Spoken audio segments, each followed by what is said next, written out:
इस कहानी में टॉप है तेयोंग। तो ये कहानी है विलेनिया के सबसे क्रूर वैम्पायर राजा तेयोंग की, जिन्होंने ये राजगद्दी अपने दम पर कमाई थी और अपने दम पर ही ये राज्य चला रहे होते हैं। उनके माता पिता उनसे हमेशा ही खुश रहते क्योंकि वो उन्हें कोई भी शिकायत का मौका नहीं देते। तेयोंग अपने उसूलों को लेकर, अपने राज्य को लेकर, अपने हर एक चीज को लेकर बहुत ही ज्यादा स्ट्रिक्ट थे।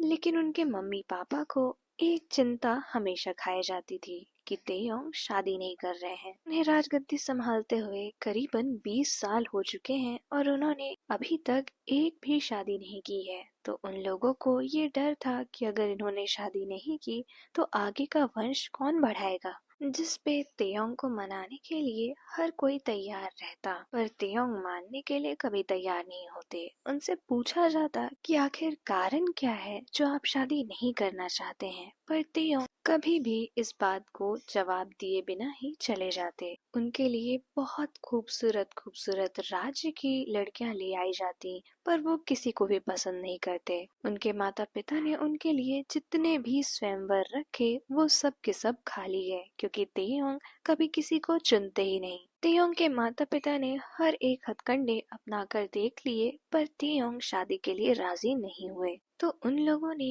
ये जानने के लिए कि आखिर तेयोंग के मन में है क्या, पड़ोसी देश से तेयोंग के सबसे करीबी दोस्त को बुलाया, जो कि थे जिमिन। जिमिन के आते ही उनके मम्मी पापा ने उन्हें सारी बातें बता दी कि किस तरह तेयोंग इतने टाइम से आनाकानी कर रहे हैं और शादी नहीं कर रहे। तो अब तुम्हारे ही हाथ में है ये सारी चीजें पता लगाना कि आखिर तेयोंग को हुआ क्या है। जिस पे जिमिन बोलते हैं कि आप लोग सारी चीजें मुझ पे छोड़ दीजिए, मैं उससे बात करूंगा और आप लोगों को जो भी होगा वो सब आकर बताऊंगा। ये बोलकर जिमिन उन लोगों के पास से चले जाते हैं और डायरेक्ट तेयोंग के कमरे में घुस जाते हैं। जिस पे पहले तो वो गुस्सा हो रहे होते हैं क्योंकि नहीं पता था उन्हें कि कौन अंदर आया है, पर जब वो देखते हैं कि उनका सबसे जिगरी दोस्त आया है तो वो बहुत ही ज्यादा खुश हो जाते हैं और उन्हें गले लगा लेते हैं। और फिर अपने दास दासियों को बुलाकर कहते हैं कि इनके लिए कुछ खाने पीने के लिए चीज ले आई जाए। और उसके बाद टेबल पूरी तरीके से खाने से भरी होती है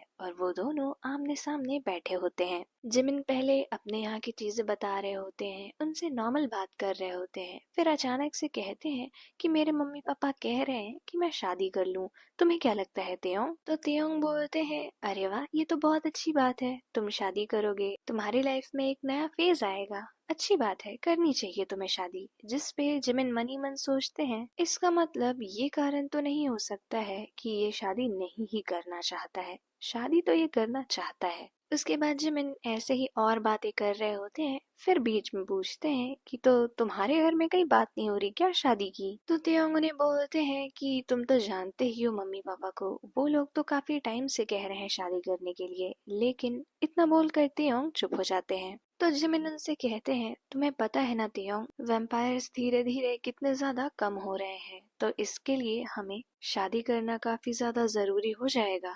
जिस पे तेयोंग बोलते हैं कि मैं समझता हूँ कि वैम्पायर्स कितने ज्यादा कम हो रहे हैं, मैं अपनी प्रजा का भी बहुत ज्यादा ध्यान रखना चाहता हूँ और मैं चाहता हूँ कि हमारा वंश आगे बढ़े, कोई आए और हमारी गद्दी संभाले। लेकिन ये बोलकर फिर तेयोंग चुप हो जाते हैं। तो जिमिन को अब बिल्कुल भी सब्र नहीं हो रहा था, तो वो डायरेक्ट पूछ लेते हैं, तुम लेकिन फिर रुक क्यों जा रहे हो, कोई है क्या जिसे तुम पसंद करते हो? तो तेयोंग बोलते हैं, वही तो बात है, पता ही नहीं है कि वो है कौन। जिस पे जिमिन थोड़ा सा कंफ्यूज हो जाते हैं और वो पूछते हैं कि तुम सुन भी रहे हो, तुम क्या बोल रहे हो? अगर तुम किसी को पसंद करते हो इसका मतलब तुम्हें पता होगा ना कि वो है कौन। जिस पे तेयोंग खड़े हो जाते हैं और जाकर खिड़की के सामने देखने लगते हैं और जिमिन भी उनके पीछे पीछे खिड़की के पास आ जाते हैं और तेयोंग उनसे खिड़की से बाहर देखते हुए जिमिन को बोलते हैं, तुम्हें याद है आज से 10 साल पहले जब मैंने ये राजगद्दी कमाई थी अपना हुनर दिखाकर? तो जिमिन बोलते हैं, वो दिन मैं कैसे भूल सकता हूँ, तुमने अपनी कला का बहुत ही अच्छे से प्रदर्शन किया था। तो जिस पे तेयोंग बोलते हैं, मैं बहुत ही ज्यादा खुश था कि मैं राजा बन गया हूँ, लेकिन फिर भी मुझे कोई चीज अंदर ही अंदर खाए जा रही थी, शायद ये डर कि मैं ये राज्य अच्छे से चला पाऊंगा या नहीं। इसीलिए उस रात को जब मैं राजा बना था मैं गांव में ऐसे ही घूमने गया था, भेस बदल कर। सब कुछ सामान्य था। वो लोग अपने काम कर रहे थे और किसी ने मुझ पे इस तरह ध्यान नहीं दिया कि मैं एक राजा हूँ। और उसी गांव में चलते चलते मैं एक नदी के पास पहुंचा। वहां पर मैं थोड़ी देर बैठा हुआ था उसके किनारे पर। तब मैंने उस नदी में कुछ हलचल देखी और उसके बाद जब मैं थोड़ा सा पास जाकर देखा तो वहाँ कोई इंसान था जो शायद नदी में नहा रहा था। तो जिमिन बोलते हैं, इतनी रात गए नहा रहा था? तो तियोंग बोलते हैं, हाँ, मुझे भी ये चीज बहुत ही ज्यादा अजीब लगी, इसीलिए मैं और ध्यान से देखने की कोशिश की तो वो एक लड़का था और वो नदी में बहुत ही ज्यादा सुकून से नहा रहा था। लेकिन तुम्हें पता है सबसे बड़ी चीज क्या थी? जिसपे जिमिन बोलते हैं, क्या? तो जिस पे तियोंग बोलते हैं वो इंसान चमक रहा था, जैसे मानो स्वर्ग से कोई अप्सरा हो, पर उसने मेरी तरफ पीठ करी हुई थी, जिसकी वजह से मैं बहुत ज्यादा मना रहा था कि मैं इसका चेहरा देख पाऊं। मैं झाड़ियों के पीछे और आगे चलता चला जा रहा था कि किसी तरफ से उसका बस मुझे चेहरा दिख जाए। और शायद मैं उस दिन बहुत ही ज्यादा लकी था। वो लड़का मुड़ा और मैं बस उसे देखता ही रह गया। उसके लंबे काले बाल पूरी तरह से पानी में भीगे हुए, उनसे पानी की बूंदें टपकते हुए नीचे गिर रही थीं, तो वो किसी मोती की तरह लग रही थीं। उसके चेहरे पर कोई भी दाग नहीं था। उसकी आंखें बहुत ही ज्यादा नशीली थीं, इतना कि मैं उनमें से बाहर ही नहीं आ पा रहा था। तुम मानोगे नहीं जिमिन, मुझे उस पल कुछ और याद नहीं था। मुझे बस ये दिख रहा था कि जो सामने लड़का खड़ा है वो मुझे बहुत अच्छा लग रहा है। मैं उसके पास जाना चाहता था, उससे बात करना चाहता था। इसीलिए मैं नदी के दूसरे किनारे के लिए जंगल से ही भाग रहा था। लेकिन जब मैं नदी के दूसरे किनारे पहुंचा तो वो लड़का वहां कहीं भी नहीं था, जैसे मानो वो हवा में कहीं गायब हो गया हो। मैंने उसे उस गांव में, आसपास के कई गांव में उसी रात ढूंढा। और तुम तो जानते ही हो ना मैं कितना तेज दौड़ सकता हूँ, लेकिन वो मुझे कहीं भी नहीं दिखा, जैसे वो इस दुनिया में कभी था ही नहीं। जिसपे जिमिन बोलते हैं, तेयोंग तुम क्या कह रहे हो? वो बात 10 साल पहले की है और तुम उसे अब तक लेकर बैठे हुए हो। अगर तुम्हें वो नहीं मिला, जो कि पिछले 10 सालों में नहीं ही मिला है, तो तुम क्या शादी नहीं ही करने वाले हो? अपनी प्रजा के बारे में तो सोचो, अपनी माँ बाप के बारे में सोचो, उनसे बढ़कर खुद के बारे में तो सोचो। क्या तुम्हें किसी वैम्पायर की जरूरत नहीं है जो तुम्हारा साथ दे, तुम्हारे अंत तक तुम्हारे साथ रहे? जिसपे तेयोंग बोलते हैं, ऐसा भी तो हो सकता है कि वो हमारे दूसरे कास्ट के वैम्पायर हो। जिसपे जिमिन बोलते हैं, तुम्हारा मतलब है जिनके पास पंख होते हैं? तो तेयोंग बोलते हैं, हाँ, हो सकता हो कि उनके पास पंख हो, इसलिए वो उड़ गए हो और मुझे दिखे ना हो। तो जिमिन बोलते हैं, लेकिन तुमने देखा था ना, उसकी पीठ पर कोई पंख नहीं था। तो जिसपे तेयोंग बोलते हैं, तुम जानते हो ना, उन लोगों के पास एक शक्ति होती है कि वो अपने पंखों को छुपा सकते हैं ताकि वो आम इंसानों के बीच घुल सके। जिसपे जिमिन बोलते हैं, जिस तरह की तुम बातें अभी कर रहे हो उससे मुझे साफ साफ पता चल रहा है तुम उससे पूरी तरीके से मोहित हो चुके हो और उससे बाहर नहीं आ पा रहे हो। लेकिन अगर तुम इससे बाहर नहीं आए तो ये तुम्हारे लिए ही बुरा होगा। जिसपे तेयोंग बोलते हैं, मैं समझता हूँ तुम्हारी चिंता, मैं अपने मम्मी पापा की भी चिंता समझता हूँ, लेकिन मैं क्या करूँ? जब भी शादी की बात आती है तो मेरे दिमाग में सिर्फ वही रहता है। जब भी मैं खाली रहता हूँ तब भी वो मेरे दिमाग में रहता है। मैं कुछ करूँ ना करूँ, वो जैसे मेरे दिमाग को कभी छोड़ता ही नहीं है। ऐसा लगता ही नहीं है कि उस बात को 10 साल हो गए हैं। अभी भी उसका दृश्य मेरे सामने है, जैसे अभी अभी हुआ हो। इस पे जिमिन जब देखते हैं कि तेयोंग पूरी तरह से उनमें डूबे हुए हैं तो वो समझ जाते हैं कि इन्हें कुछ भी समझाना बेकार होगा। तो वो तेयोंग के कंधे पर हाथ रखते हैं और कहते हैं, क्या तुम चाहते हो उसे अभी भी ढूंढना? जिससे तेयोंग की आंखों में चमक आ जाती है और वो जिमिन को कहते हैं, तुम्हें क्या लगता है देखकर? तो जिमिन बोलते हैं, तुम तो पागल हुए पड़े हो उसके पीछे। तेयोंग बोलते हैं, लेकिन मैंने बहुत सारी चीजें करके देख ली है। आसपास के गांव छोड़ो, मैंने आसपास के कई कबीलों में भी पता किया है। ने गुप्तचरों से दूसरी कास्ट वालों के बारे में भी पता करने को कहा था, पर वो लोग कुछ ज्यादा ही सीक्रेट में रहते हैं, तो उन लोग के बारे में ज्यादा कुछ पता नहीं चला है। पर मुझे अभी भी एक आस है कि मैं उसे ढूंढ लूंगा। जिस पे जिमिन कहते हैं, तुम फिक्र मत करो, अब तुमने मुझे बता दिया है ना ये, तो अब तुम देखो मैं कितनी जल्दी उसे ढूंढता हूँ। और ये बोलकर वो कहते हैं कि मैं भी थोड़ी देर में आया, मुझे थोड़ा सा काम है। और जिमिन तुरंत ही तेयोंग के मम्मी पापा के पास जाते हैं और उन्हें जाकर बोलते हैं कि आपके बेटे को कोई तो पसंद है पर वो उसे ढूंढ नहीं पा रहा है। जिस पे तेयोंग के मम्मी पापा काफी ज्यादा खुश हो जाते हैं कि कम से कम उनका बेटा किसी को पसंद तो करता है। और वो लोग पूछते हैं कि उसका नाम क्या है, वो कैसा दिखता है, क्या है, कुछ तो बताओ, हम भी ढूंढेंगे उसे। तो जिस पे जिमिन कहते हैं यही तो आपके बेटे को नहीं पता है कि आखिर वो है कौन, कैसा दिखता है, कहाँ रहता है। उसने बस उसे एक ही बार देखा है। जिस पे उनके मम्मी पापा कहते हैं कि बस एक बार देखा है और उसके लिए दीवाना हो गया है। तो जिमिन बोलते हैं अब क्या कर सकते हैं, वो किसी और से शादी नहीं करेगा, करेगा तो सिर्फ उसी से। तो उनकी माँ बोलती है जिमिन तुम्हारे हाथ में ही है सब, तुम्हें उसे ढूंढना होगा। जिस पे जिमिन कहते हैं मैं ऑलरेडी उसे कह चुका हूँ कि मैं उसे ढूंढने में उसकी हेल्प करूंगा। जिस पे उनके मम्मी पापा अपने बेड पर बैठते हैं और सोच रहे होते हैं कि कम से कम ये पता चला कि वो किसी को पसंद करता है तो वो अब मिल ही नहीं रहा है। उसके बाद वो जिमिन से पूछती है तो इसीलिए तो ये 10 साल से शादी नहीं कर रहा है। जिस पे जिमिन बोलते हैं आपने सही समझा, तेयोंग ने उसे 10 साल पहले देखा था। जिस पे वो लोग और भी ज्यादा टेंशन में आ जाते हैं और जिमिन को बोलते हैं या तो तुम उसे मनाओ कि वो जल्दी शादी कर ले या फिर इसे जल्दी ढूंढो। जिस पे जिमिन उन लोगों को शांत करते हुए कहते हैं कि आप लोग चिंता क्यों कर रहे हैं, हम उसे जल्द ही ढूंढ लेंगे। उसके बाद जिमिन सबसे पहले तेयोंग के पास जाते हैं जहाँ पर तेयोंग कुछ काम कर रहे होते हैं। तो तेयोंग से जिमिन बोलते हैं तुम एकदम विश्वास के साथ कह सकते हो ना कि तुम्हें उसका चेहरा याद है। जिस पे तेयोंग की आंखें चमक उठती हैं और कहते हैं मुझे उसकी हर एक चीज याद है। जिस पे जिमिन एक चित्रकार को बुलवाते हैं और उसके बाद तेयोंग से कहते हैं कि तुम उसका चित्र बनवाओ। जिस पे तेयोंग कहते हैं कि ये चीज मैंने क्यों नहीं सोची, उसका चित्र बनवा के खोजने की। तो जिमिन उन्हें हंसते हुए बोलते हैं क्योंकि तुम प्यार में पूरी तरीके से पागल हो चुके हो और ये चीज समझ ही नहीं पा रहे हो कि क्या करना चाहिए क्या नहीं।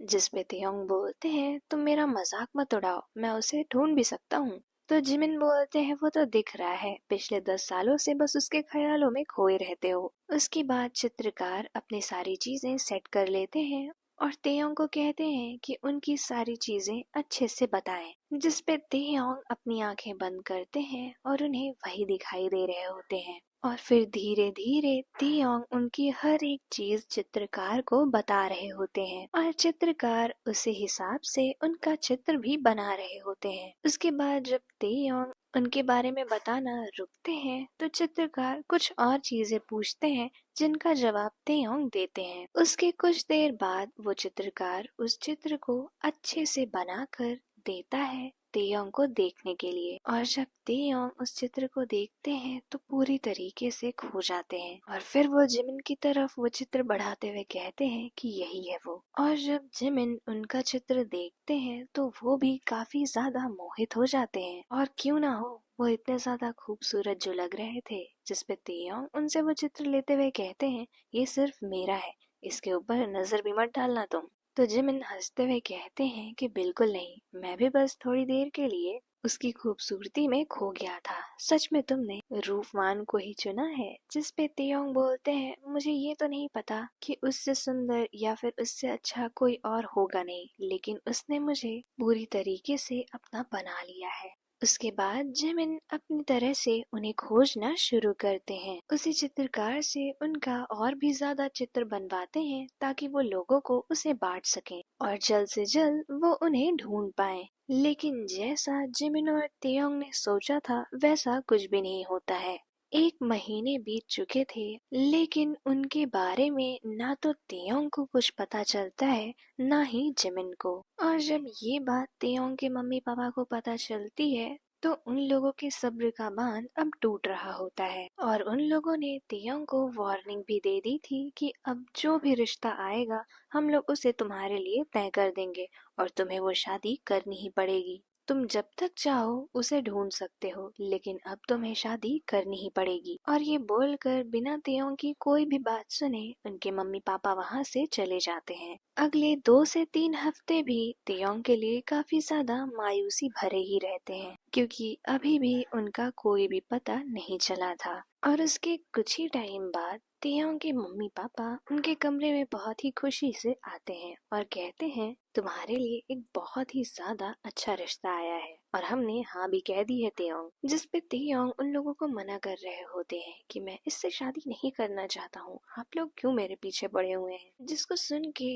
तेयोंग के मम्मी पापा को बुरा तो लगता है, लेकिन उन लोगों को उनके भविष्य की ज्यादा चिंता थी। इसीलिए वो लोग चित्रकार से बनाई गई उस लड़की की तस्वीर को वहीं रखते हैं और चले जाते हैं। जिसके बाद तेयोंग बहुत देर तक परेशान हो रहे होते हैं, लेकिन फिर वो उस लड़की की तस्वीर को खोलकर देखने ही वाले होते हैं कि तभी वहां पर उनका एक दास आकर बोलता है कि कोई आपसे मिलने आया है, आप जल्दी चलिए। जिस पे तेयोंग बोलते हैं, तुम चलो मैं अभी आता हूँ। और वो उस तस्वीर को वैसे का वैसा वहीं रख कर चले जाते हैं। और उस बीच तेयोंग के सर पे इतना ज्यादा काम आ चुका था कि उन्हें और चीजों के लिए थोड़ा भी समय नहीं बचा था। और अचानक एक दिन उनके मम्मी पापा उन्हें काम से अपने पास बुलाते हैं और कहते हैं, सारी तैयारियां हो चुकी हैं, आज ही तुम्हारी शादी है। जिस पे तेयोंग के होश उड़ जाते हैं और वो कहते हैं कि मैंने अभी तक तो लड़की को देखा भी नहीं है। जिसमें उनके मम्मी पापा कहते हैं, हमने तुम्हें तस्वीर दी तो थी। और इस टाइम पे तेयोंग को कुछ भी समझ में नहीं आ रहा होता है कि उन्हें क्या करना चाहिए क्या नहीं। लेकिन वो अपने मम्मी पापा के इतने ज्यादा फोर्स किए जाने पर चुपचाप जाकर वहीं बैठ जाते हैं जहाँ पे उन लोगों के सारे रिचुअल्स हो रहे थे। लड़की भी उनके बगल में होती है, लेकिन उसका चेहरा उन्हें नहीं दिख रहा होता है। फिर सारे रिचुअल्स खत्म होते हैं और उन लोगों की प्रथा के हिसाब से जब एक हस्बैंड वाइफ बनते हैं तो वो दोनों एक दूसरे का खून पीते हैं। लेकिन तेयोंग ने आज तक किसी का भी खून नहीं पिया था। यही एक और कारण था कि उन्हें राजगद्दी दी गई थी, उनके इतना ज्यादा सेल्फ कंट्रोल होने पर। वो लड़की तो इस प्रथा को पूरा करने के लिए आगे बढ़ती है, लेकिन तेयोंग रोक देते हैं। वैसे तो ये उन लोगों के यहाँ पर अपशगुन माना जाता है, लेकिन जब राजा ही तेयोंग है तो वो कुछ भी कर सकते हैं। और वो कहते हैं कि इस प्रथा के बिना भी हम हस्बैंड वाइफ हैं। और ये बोलकर वो वहाँ से चले जाते हैं, उन सबको हक्का बक्का छोड़कर। उस रात भी तेयोंग अपने कमरे में नहीं आते हैं, क्योंकि उन्हें पता था कि आज उनकी फर्स्ट नाइट है। अगर वो वहाँ गए तो उन्हें कुछ न कुछ जरूर करना पड़ेगा, इसलिए वो अपने कमरे में जाते ही नहीं है। ऐसे ही काफी दिन बीत जाते हैं, वो अपनी वाइफ से एक भी बार इंटरेक्ट नहीं किए रहते हैं। और यहाँ तक कि वो लड़की भी एक भी बार तेयोंग के पास नहीं आई रहती है उनसे कुछ बात करने या फिर कुछ पूछने। लेकिन फिर एक दिन तेयोंग सोचते हैं, आखिर मैं कितने दिन भागूंगा, मुझे उसे बता ही देना चाहिए, जिससे न उसे तकलीफ होगी न ही मुझे। और फिर वो उस रात अपने रूम में जाते हैं तो वहाँ पर जो उनकी वाइफ होती है वो नहा कर बस बाहर आ रही होती हैं। और उन्हें देख कर तेयोंग पीछे मुड़ जाते हैं और कहते हैं, माफ करिएगा, मुझे नहीं पता था कि आप नहा रही हैं। जिसपे वो भी बोल रही होती है कि कोई बात नहीं, वैसे भी आप इतने दिन से नहीं आए हैं तो मुझे लगा नहीं था आप आएंगे, इसलिए मैं अपने हिसाब से सारी चीजें कर रही थी। जिस पे तेयोंग बोलते हैं, मैं बाहर इंतजार करता हूँ, जब आप कपड़े पहन लें तो मुझे बता दीजिएगा। और तेयोंग बाहर चले जाते हैं। उसके कुछ देर बाद वो गेट खोलती है और उन्हें अंदर बुलाती है। अंदर आकर जब तेयोंग उन्हें ध्यान से देखते हैं पहली बार, तो तेयोंग को ऐसा लगता है कि वो इन्हें पहले देख चुके हैं। जिस पे वो बोल रही होती हैं, आप इतने ध्यान से क्यों देख रहे हैं। तो तेयोंग उनसे पूछते हैं, क्या हम पहले मिले हैं। तो वो बोलती हैं, मुझे तो नहीं लगता। तेयोंग उनके थोड़ा सा पास जाकर बोलते हैं, पर मुझे ऐसा लगता है कि मैंने आपको कहीं देखा है। लेकिन उनके मेकअप की वजह से वो कुछ ज्यादा समझ नहीं पा रहे थे, तो वो अपनी रुमाल निकालते हैं और उनका मेकअप पोंछने के लिए आगे बढ़ते हैं तो वो पीछे हो जाती हैं और कहती हैं, आप क्या कर रहे हैं। जिस पे तेयोंग रुक जाते हैं और सोचते हैं कि मैंने आखिर ये क्यों किया। और फिर वो पीछे हट जाते हैं और वो बोल रहे होते हैं कि मुझे आपसे कुछ बात करनी है। जिस पे वो बोलती हैं, हाँ कहिए। तो तेयोंग बिना हिचकिचाए उन्हें सारी चीजें बता देते हैं कि कोई है जिसे मैं ऑलरेडी पसंद करता हूँ, लेकिन मेरे मम्मी पापा को बहुत ही ज्यादा जल्दी थी शादी करने के लिए, इसलिए उन्होंने मेरा रिश्ता आपसे तय कर दिया और यहाँ हम हैं एक दूसरे के साथ पति पत्नी के रूप में। पर मैं आपसे कभी भी प्यार नहीं कर सकता हूँ, क्योंकि मैं किसी और से प्यार करता हूँ। जिसपे पता नहीं क्यों, लेकिन उनके चेहरे पर थोड़ा सा सुकून आ जाता है, जिसे देख कर तेयोंग थोड़ा सा कंफ्यूज रहते हैं और वो बिना किसी ऑब्जेक्शन के कहती हैं कि मुझे कोई प्रॉब्लम नहीं है, आप अपने प्यार को ढूंढ सकते हैं। मैंने भी इसीलिए शादी की क्योंकि मेरे घर वाले फोर्स कर रहे थे और मुझे तो ऐसा लगा था कि मुझे आगे की जिम्मेदारियां, फिर बच्चे, ये सब देना होगा, लेकिन आपने तो मेरा काम बहुत ही ज्यादा आसान कर दिया। जिस पे तेयोंग को ये चीज थोड़ी सी अजीब लगती है, लेकिन वो इस पे ज्यादा ध्यान नहीं देते हैं और फिर वो दोनों बेड पर जाकर आराम से सो जाते हैं। ऐसे ही अगले और दिन बीतते हैं, लेकिन तेयोंग को एक शक हमेशा था कि उन्होंने इन्हें पहले कहीं जरूर देखा है और वो एक बार इन्हें बिना मेकअप के देखना चाहते हैं। लेकिन जब उस दिन तेयोंग ने पहल की थी तो वो पीछे हट गई थी, जिस वजह से तेयोंग को पता था कि वो अपने मन से तो बिना मेकअप के सामने नहीं आएंगी। और एक रात जब वो दोनों एक साथ सो रहे होते हैं, तो जब आधी रात हो जाती है तो तेयोंग बहुत ही धीरे से उठते हैं और वो बहुत ही आराम से अपने जेब से रुमाल निकालते हैं और उससे धीरे धीरे उनका मेकअप पोंछ रहे होते हैं। और जैसे ही तेयोंग उनका आधा चेहरा पोंछते हैं, वो जग जाती हैं और जगते ही तेयोंग से दूर हो जाती हैं और बोलती है कि आप क्या कर रहे हैं। तो जिस पे तेयोंग सिर्फ उन्हें देख रहे होते हैं और कहते हैं, तुम तो वही हो, तुम तो एक लड़का थे ना, एक लड़की कैसे बन गए। जिस पे वो बोल रही होती है, आप क्या कह रहे हैं, मैं एक लड़की ही हूँ, लेकिन वो काफी ज्यादा घबरा रही होती हैं।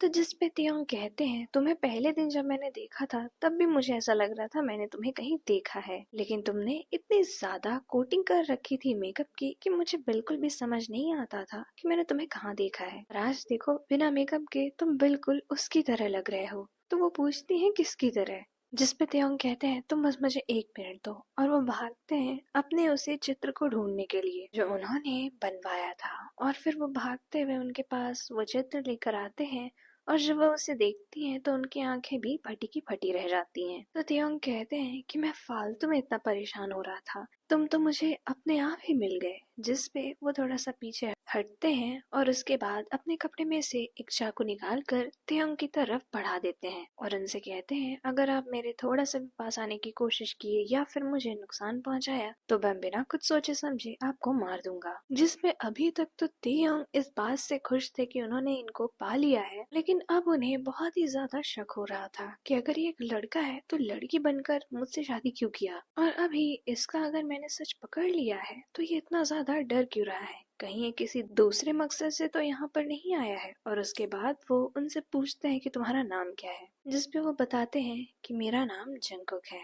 जिसपे तेयोंग पूछते हैं कि मैं तुम्हें बिल्कुल भी नुकसान नहीं पहुंचाना चाहता हूँ, मैं तुमसे बस बात करना चाहता हूँ, डरो मत, वैसे भी तुम मेरी वाइफ जो हो अब। और ये कहते हुए तेयोंग उनके पास जा रहे होते हैं और फिर उनके हाथ से चाकू बहुत ही आराम से ले लेते हैं और फिर उनसे पूछते हैं कि तुम मुझे बताओ कि आखिर तुम्हें ऐसी कौन सी मुसीबत आ गई जो लड़के से लड़की बनना पड़ा और मुझसे शादी करनी पड़ी। जिस पे जंगकुक वहीं बैठ जाते हैं और तेयोंग की तरफ देख रहे होते हैं। उसके बाद बताते हैं कि मैं आपके एनिमी का बेटा हूँ। जिस पे तेयोंग की आंखें बड़ी हो जाती हैं, लेकिन उन्हें ज्यादा शौक नहीं लगता है कि जब वो जंगकुक को ढूंढ रहे थे तब उन्हें लगा था कि कहीं ये मेरे राइवल का तो बेटा नहीं है। और फिर जंगकुक आगे बताते हैं कि मेरी लाइफ बहुत ही अच्छी थी, मुझे इस दुनिया में घूमना फिरना बहुत पसंद था, इसीलिए जब कोई नहीं जगता था रात में मैं घूमने निकल जाता था। और ये जो तस्वीर आपने बनाई है ये ऐसी ही एक जगह की है जब मैं एक दिन नदी में नहा रहा था। मेरी लाइफ बहुत ही अच्छे से चल रही थी, लेकिन एक दिन मेरे पिता ने मुझे अपने पास बुलाया और कहा कि वो आपको सामने से नहीं मार पा रहे हैं, ना ही हरा पा रहे हैं। तो मैंने उन्हें कहा कि ये दुश्मनी क्यों जारी रखी जा रही है, इसे खत्म भी तो किया जा सकता है। लेकिन मेरे पिता अंधे हो चुके हैं बदले में, इसी वजह से उन्होंने मुझसे कहा कि मैं एक लड़की का रूप धारण करूं और आपके यहाँ अपना रिश्ता भेजूं और आप लोगों को ऐसा ना लगे कि मैं कहीं उनसे रिलेटेड हूँ। इस वजह से उन्होंने अपने दोस्त के घर मुझे भेज दिया और उसी दोस्त ने ही हमारा रिश्ता आपके लिए भेजा था। हमने इतना ज्यादा मनाया कि आप मना कर दें, पर आपके यहाँ से हाँ आई। के बाद हमारे लिए सबसे ज्यादा बड़ी चिंता इस चीज की थी कि हमें आपके साथ रहना पड़ेगा और अगर आप नॉर्मल हुए तो आप हमारे साथ रिश्ता बनाना चाहेंगे, तो हम एक प्लान के साथ आए थे कि हर रात आपको बेहोश कर देंगे और सुबह अगर आप पूछेंगे भी कि रात में कुछ हुआ या नहीं तो हम बोल देंगे कि हाँ हुआ तो था, आपको याद नहीं है। इस तरह से आप हमारी रियल आइडेंटिटी कभी नहीं जान पाते